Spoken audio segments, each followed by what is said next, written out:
Hello, I'm Greg Masters, managing editor of SC Magazine, and I'm here with Hillary Wandel, who is Associate Vice President, Compliance and Chief Privacy Officer of Merck & Company, the global healthcare company. Hillary, October 6th, the big decision, Safe Harbor was overturned. What does that mean? What's going to happen with companies working globally? Oh, Greg, great question.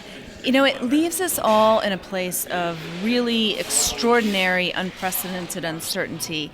For many of us who've been relying on Safe Harbor as the primary way to get data from Europe to the U.S., we're now left in a place where we need to think about what other possible ways we can go about doing that. And we know, while there are other ways to do it under the law today, we actually don't know how long they're going to exist. So some of those things are, using consent as a basis for being able to transfer data. Currently in clinical studies that companies like ours sponsor, we have been relying on that for some time, but it's a lot harder to get consent in other contexts. We know that model clauses are another way that companies can get data out of Europe, but we know that they are currently subject to uncertainty, and we already have certain of the European member state regulators who are coming out and saying they will no longer recognize model clauses.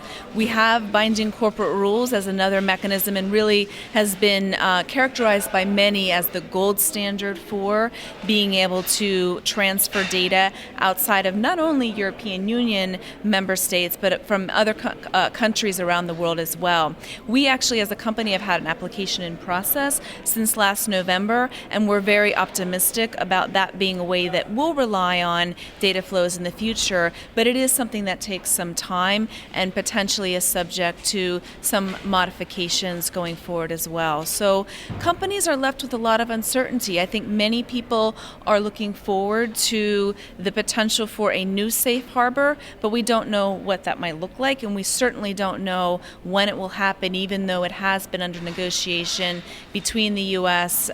Department of Commerce and other members of the U.S. delegation to the EU and the EU Commission for some time. So where does it leave us? What do we do?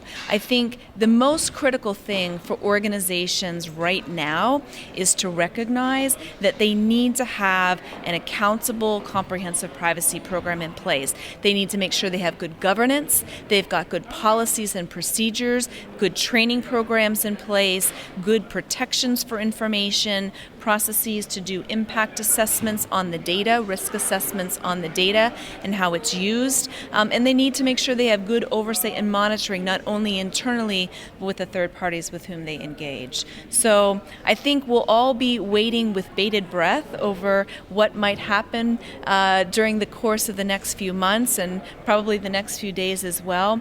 But I think it's times like these that cause us to really take a step back and look at, what are the things that we need to preserve no matter what, and how do we learn from the challenges that we're faced so we can create an even better framework for how we do all of this going forward. We're coming from you from SC Congress New York 2015, and we'll see you soon. Thank you.